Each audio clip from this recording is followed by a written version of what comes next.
Hello दोस्तों, अगर आप अपना पैसा शेयर मार्केट में इन्वेस्ट करके लाखों रुपए कमाना चाहते हैं तो आज ही आप स्टॉक के साथ जुड़कर अपना डीमैट अकाउंट आप बिल्कुल फ्री में ओपन कर सकते हैं, जहां पर आपका ब्रोकरेज चार्जेस बिल्कुल ना के बराबर लगता है। ब्रोकरेज लगता है तो सिर्फ इंट्राडे ट्रेड में, वह भी सिर्फ 20 रुपए। तो आज ही आप स्टॉक के साथ में जुड़ सकते हैं, लिंक डिस्क्रिप्शन में है, क्लिक करें और अकाउंट ओपन कराएं। सिप्ला और डॉक्टर रेड्डीज इन दोनों कंपनियों के नतीजों पर फोकस रहेगा। पहले बात करेंगे डॉक्टर रेड्डीज की। नंबर्स थोड़े फ्लैट टोन पर ही आ सकते हैं डॉक्टर रेड्डीज के। एक चीज गौर करने वाली बात है कि पिछले क्वार्टर में भी जो परफॉर्मेंस थी डॉक्टर रेड्डीज की वो कमजोर थी और इसीलिए हमने 2 दिन में स्टॉक 10% गिरते हुए देखा था अर्निंग्स के बाद, क्योंकि इनका जो यूएस बिजनेस है वो सीक्वेंशियल बेसिस पे 5% का ड्रॉप वहां पर देखने को मिला था।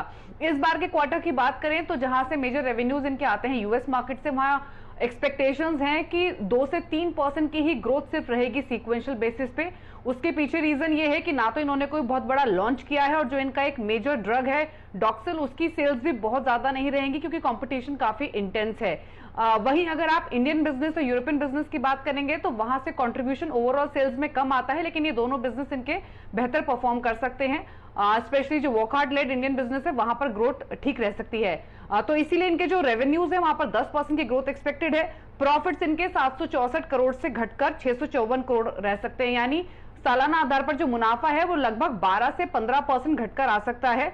डॉक्टर रेड्डीज का मार्जिन फ्लैट रहेंगे, 22.6% से घटकर 22.5% रह सकते हैं। और एबिटा अगर आप देखेंगे तो ये 1000 करोड़ से स्लाइटली बढ़कर 1099 करोड़ रह सकता है। लेकिन इन अर्निंग्स के साथ जो इंपॉर्टेंट रहेगी वो रहेगी मैनेजमेंट की कमेंट्री, स्पेशली स्पुतनिक वी को लेकर क्या कमेंट्री कंपनी की ओर से आती है, इसके रोल आउट को लेकर, जो कोविड-19 ड्रग्स है जैसे कि रेमडेसिविर, इसके ऑफटेक को लेकर क्या बयान आता है वो बहुत इंपॉर्टेंट रहेगा।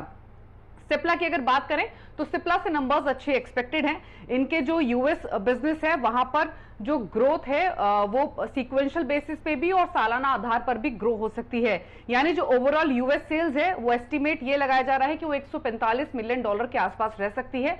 और यहां पर जो ग्रोथ लेड होगी वो होगी इनके एक की इनहेलर ड्रग की वजह से जिसका नाम है ऑर्बिटुरॉल, और यहां पर इस पर्टिकुलर ड्रग का मार्केट शेयर भी इनफैक्ट इस क्वार्टर में बढ़ता हुआ दिखेगा। तो जो पूरा क्रेडिट जाएगा यूएस सेल्स का वो इस ड्रग को जाएगा, जो कि इनके रेवेन्यूज को एक पुश देगा। इसके अलावा अगर डोमेस्टिक मार्केट की बात करें तो इस क्वार्टर के एंड में जो स्पेशली इनको पुशअप मिलेगा इनकी डोमेस्टिक सेल्स को, वो मिलेगा 3 दवाओं की वजह से, रेमडेसिविर, टोक्लिजुमाब और साथ ही फेविपिराविर। इन तीनों की ही जो डिमांड है वो तेजी से बढ़ी थी कोविड की वजह से, और इसीलिए जो इनका कोविड पोर्टफोलियो है इंडिया में वो इनके टोटल इंडियन सेल्स में 10 से 15% कंट्रीब्यूट कर रहा है। तो इनको इंडियन सेल्स भी जो है वो भी काफी बेहतर होती हुई दिखेंगी। तो ओवरऑल अच्छे नंबर्स एक्सपेक्टेड हैं। रेवेन्यू 12% बढ़कर आ सकता है। प्रॉफिट्स अगर आप देखेंगे तो ये डबल हो सकता है क्योंकि पिछले साल बेस भी बहुत कम था, 240 करोड़ से बढ़कर 560 करोड़ रह सकता है। मार्जिन 14.5% से बढ़कर 21%, 21.5% के रेंज में रह सकते हैं। तो अच्छे नंबर्स सिप्ला से एक्सपेक्टेड है। डॉक्टर रेड्डीज के numbers flat towards negative side पर आ सकते हैं।